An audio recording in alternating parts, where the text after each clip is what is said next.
Diogo Gonçalves was born in 1999 in Albufeira, a coastal town in the Algarve region in southern Portugal.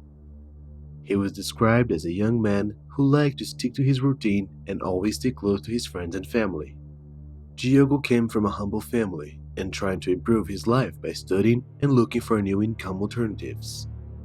Still in Albufeira, he completed his studies and began to dedicate himself to the priesthood, getting a job in the area. During his youth, Diogo went through several traumas. At the age of 17, he saw his father suffer a stroke and go into a vegetative state.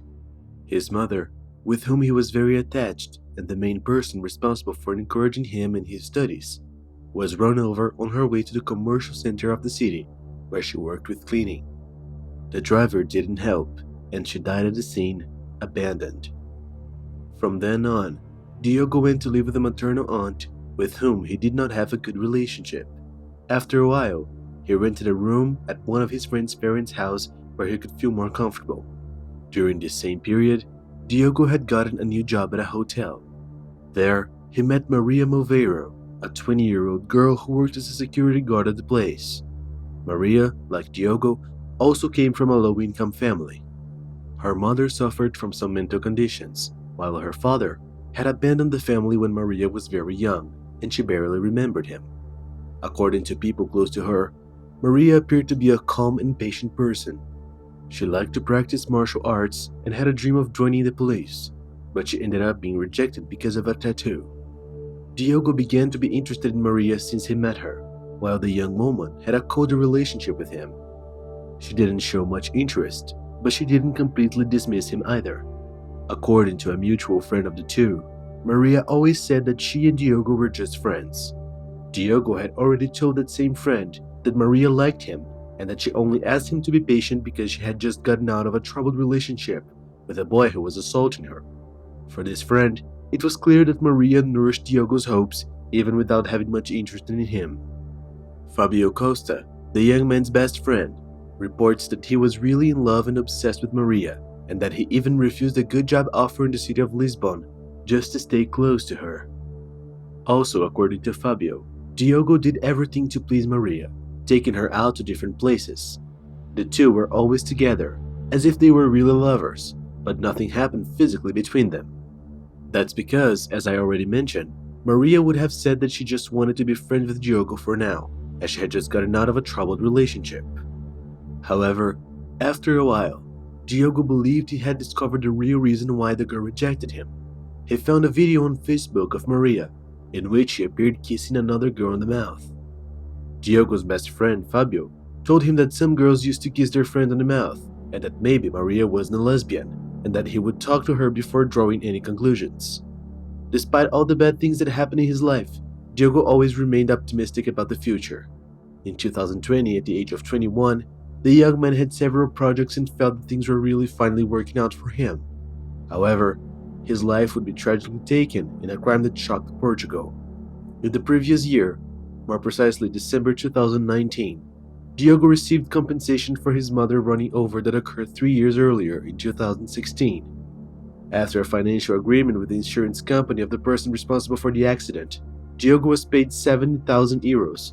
With the money in his account, Diogo started looking for a house to buy so he wouldn't have to pay rent anymore. The boy even commented on the compensation with Maria, who shortly after decided to leave her job at the hotel where she worked with Diogo. She even told the mutual friend she had with Diogo that she had left the hotel because she couldn't stand people anymore, saying that she had an affair with the boy. She also said that she needed to spend more time with her mother, but it was all a lie. In fact, Maria's departure from the hotel was part of a plan that she and her girlfriend had devised and aimed at young Diogo. What many didn't know was that Maria was an unstable person who couldn't handle her love choices very well. She was in a relationship with Mariana Fonseca, a 24-year-old nurse.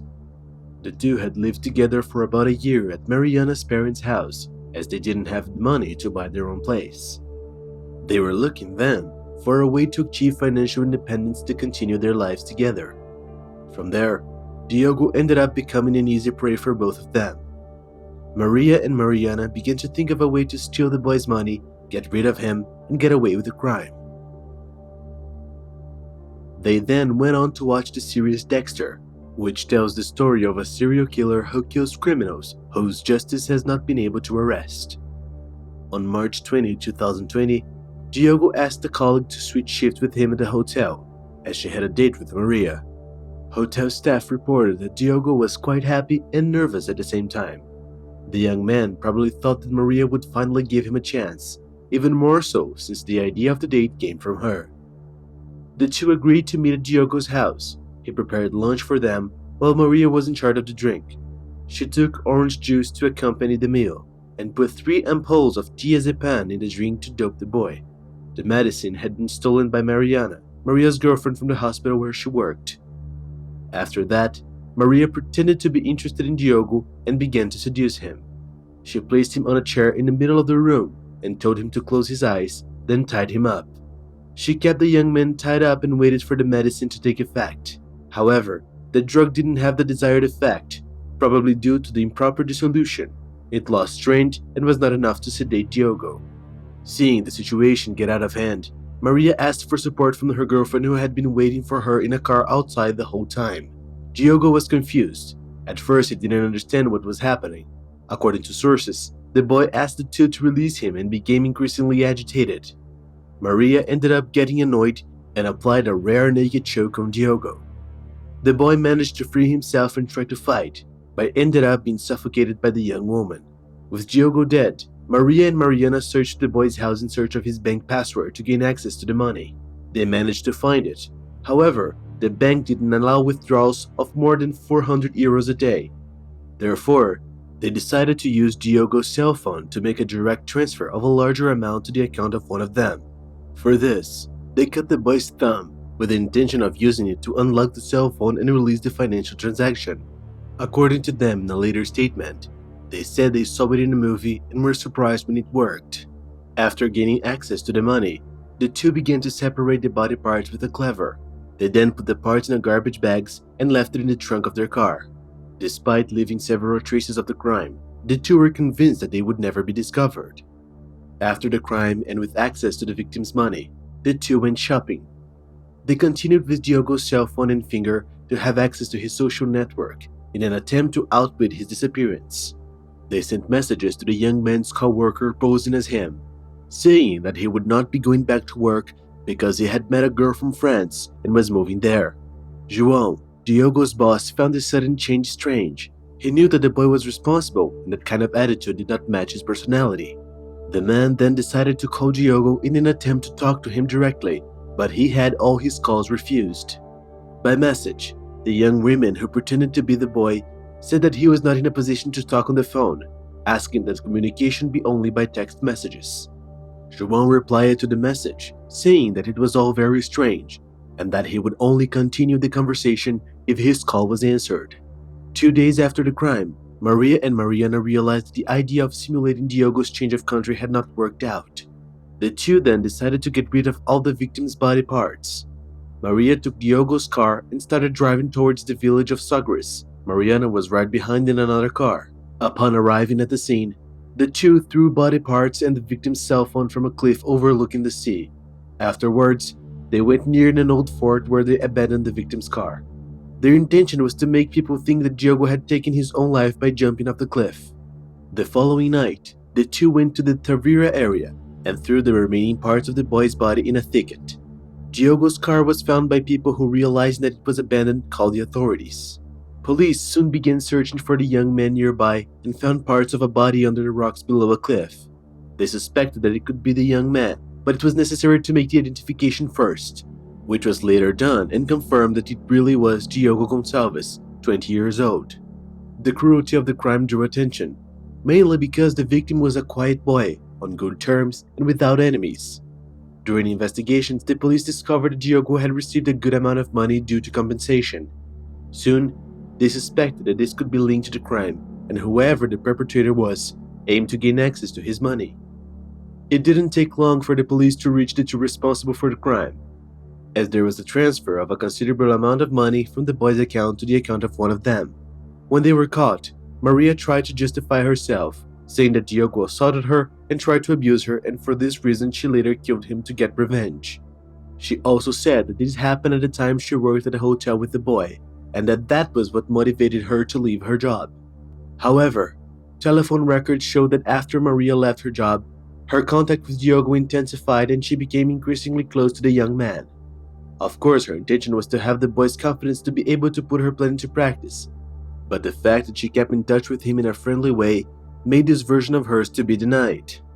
Maria at all times tried to convince the authorities that she was solely responsible for the crime, assuming all responsibility and denying her girlfriend's participation.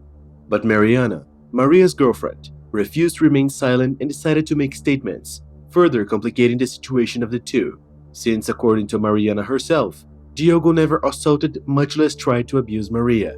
Mariana also said that Maria came to her one day and said that she had a plan to take money from a person who had no parents, but that at first she had no intention of killing him. The idea was to tie him up and force him to say the card password. During the trial, the young women were asked who had to cut the body. Mariana even said that because she was a nurse, everyone thought it was her, but that it was enough for someone to consult the internet and they would find sites teaching how to perform the procedure, and that anyone could do it even without any experience.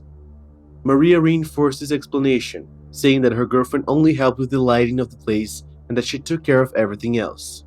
They also mentioned the Dexter series, saying that they started to watch it and were inspired by it to commit and try to hide all the clues that could lead to them, but it didn't work out very well. There was more than enough evidence to link the two to the crime, from phone records to security camera footage, showing them withdrawing money from the victim. The court then determined, as proved, that Maria Malverio killed Diogo Gonçalves, but they were unable to prove Mariana Fonseca's full participation in the crime. With that, in April 2021, Maria Malverio was sentenced to 25 years in prison, while Mariana was sentenced to a sentence of 4 years, which was later converted so that she could respond to freedom. This ended up generating revolt among the Portuguese, since it was more than clear that Mariana had indeed participated in the crime. In addition to the convictions, Maria will have to pay compensation of more than 260,000 euros to Diogo's father, while Mariana will have to pay only 350 euros. This crime was widely reported in Portugal. Many are angry with Mariana's life conviction, but there is still the possibility that the court will reverse the sentence and she will go to prison at once. On December 29, 2021, Maria was found lifeless in her cell. She was hanging from a sheet on the outer bars of the cell. Firefighters tried to revive her, but to no avail. This was the sad story of Diogo Gonçalves, a boy who had his life cut short because of the greed of two people. Well folks, so that's it. Thank you so much for watching until the end. Best wishes, and I see you next time.